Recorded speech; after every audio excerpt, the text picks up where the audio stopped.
Subscribe now. Subscribe now and press the bell icon. Never miss an update.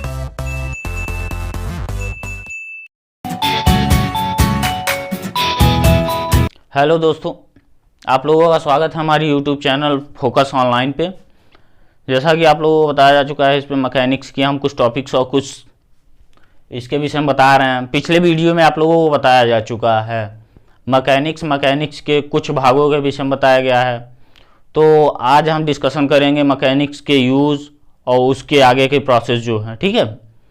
तो चलिए ठीक है, mechanics, importance of mechanics. भाई इसका मतलब महत्वपूर्णता क्या है, इसको यूज में क्यों लिया जाता है। तो आप लोगों को जैसा जाहिर सी बात है, आप लोगों को मालूम है हर मशीनरी पार्ट में बल लगता है, गति होती है, ठीक है, उसका कुछ ना कुछ भार होता है। तो इसका अध्ययन कर मतलब इसके विषय में पूरी जानकारी रख के, जैसे कोई ले लीजिए आप रोलर ले लीजिए सड़कें निर्माण करने के लिए, उस पर भी तो कुछ ना कुछ भार लगता है, ठीक है। तो जो है इसके लिए इसका इंपॉर्टेंस क्या है, इसको लिखेंगे कैसे, जैसे बोर्ड में आ गया तो बीटीयू बोर्ड दे भी सकता है। तो इसके लिए आप लिख सकते हैं मैकेनिक्स का उपयोग, इसका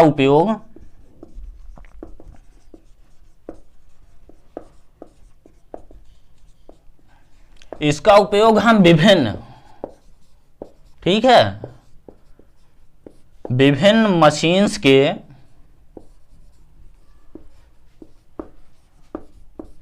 भागों पर, ठीक है, भागों पर बल का अध्ययन करते हैं, बल का तथा बल के प्रभाव का, बल के प्रभाव का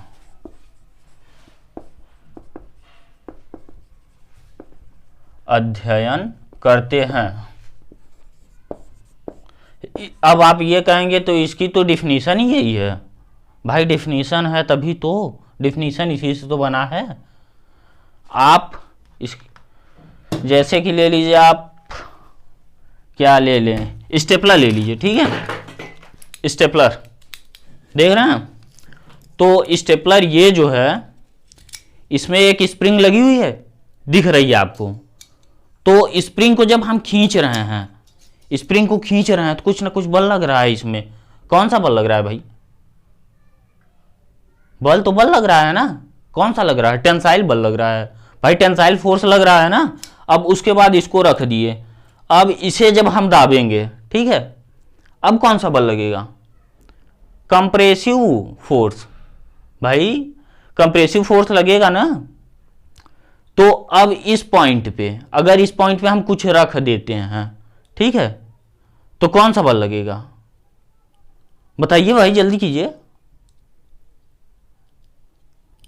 बताइए। कर्तन बल लगेगा, ठीक है, जैसे कैंची में काटने वाली होती है। उसके बाद चलिए आगे बढ़ते हैं हम। तो ये हो गया इसका यूज, इंग्लिश में कहिए, लिख दें, ओके। चलिए ठीक है, कोई बात नहीं, आगे बढ़ते हैं। अब बार बार बल का यूज किया जा रहा है, बल का मतलब बार बार बल का नाम लिया जा रहा है, तो बल की परिभाषा क्या होगी भाई, बल की परिभाषा भी तो होनी बहुत जरूरी है। तो force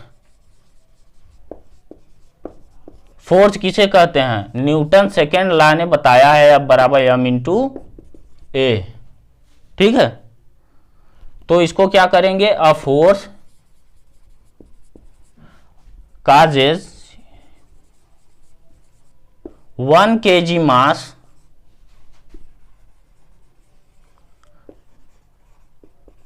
with respect to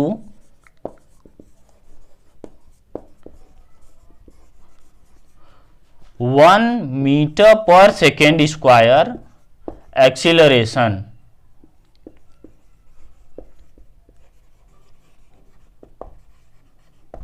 is called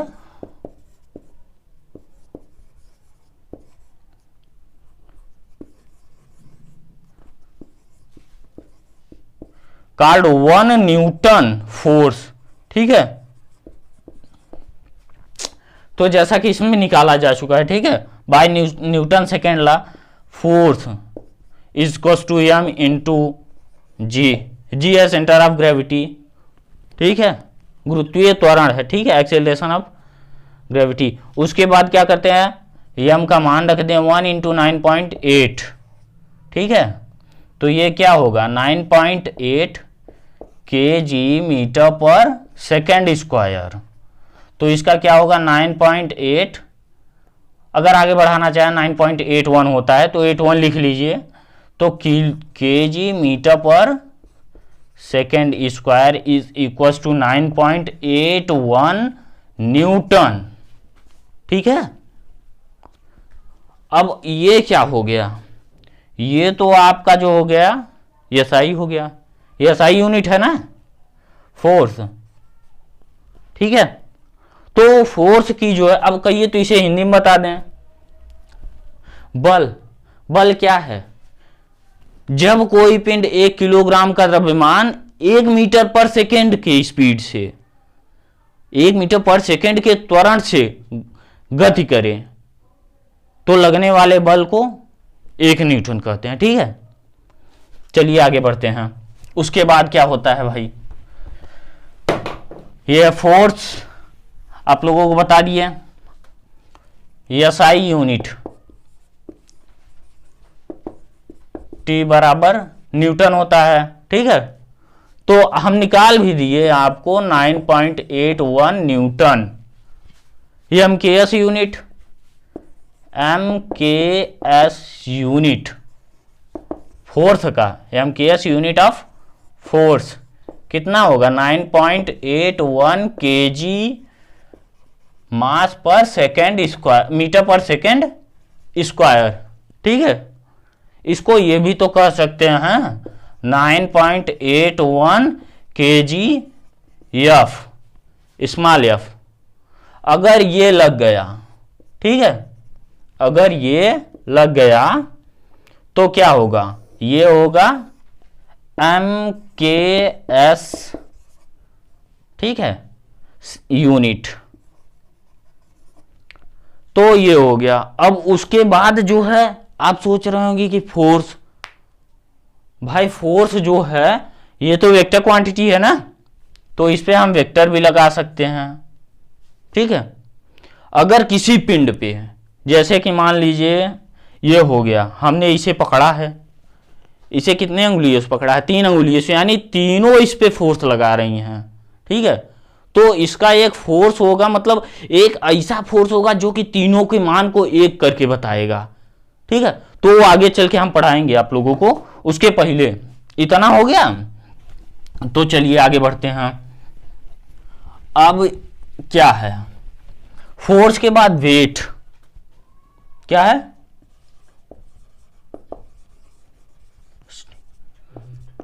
wait यानी क्या है, भार।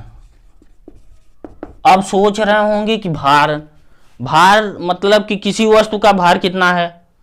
अरे भाई अच्छा ये बताइए, हम लोग तौलवाते हैं, मतलब किसी तराजू पे जब किसी का भार मापा जाता है तो किस में मापा जाता है, द्रव्यमान मास या फिर भार में। भाई क्या होगा बताइए इसमें, ठीक है। क्यों, आगे चल के हम बताएंगे, फिलहाल अभी चलिए तुरंत बता रहे हैं। वेट, वेट क्या है, weight is a force. Weight एक प्रकार का बल है, ठीक है, जो हमेशा मतलब पृथ्वी के केंद्र की ओर रहता है, ठीक है। तो क्या है, W, weight is a force which attract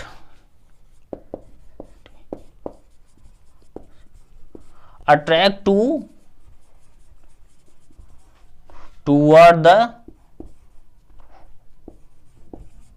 center of earth, center of earth, ठीक है। ये हमेशा मतलब पृथ्वी के केंद्र की ओर रहता है। भाई ये हो गया हमारा अर्थ, ये हो गया सेंटर, ठीक है। यहाँ पे आप लोग खड़े हैं या मैं ही ले लूं, तो इसको जो है ये सेंटर की ओर हमेशा डायरेक्शन रहेगा इसका, ठीक है।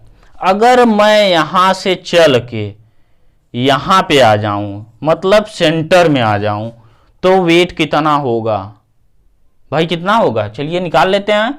वेट बराबर कितना होगा, m इंटू जी से, ठीक है। तो कितना होगा, m मान लीजिए 53 kg,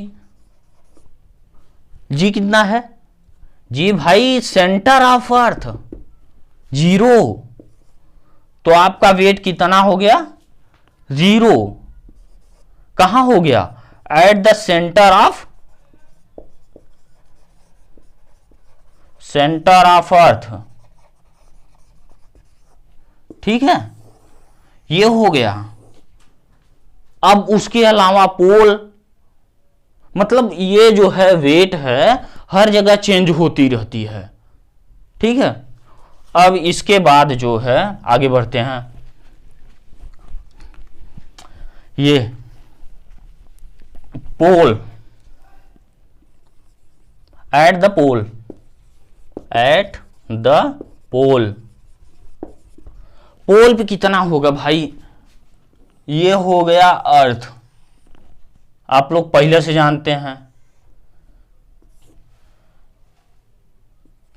23 सही 1/2 डिग्री, इतने झुकी हुई है अर्थ। इसका कुछ मतलब शेप ऐसे है ना, तो आप अगर लें तो इसको ये क्या होगा, ये पोल होगा, क्यों भाई, होगा ना।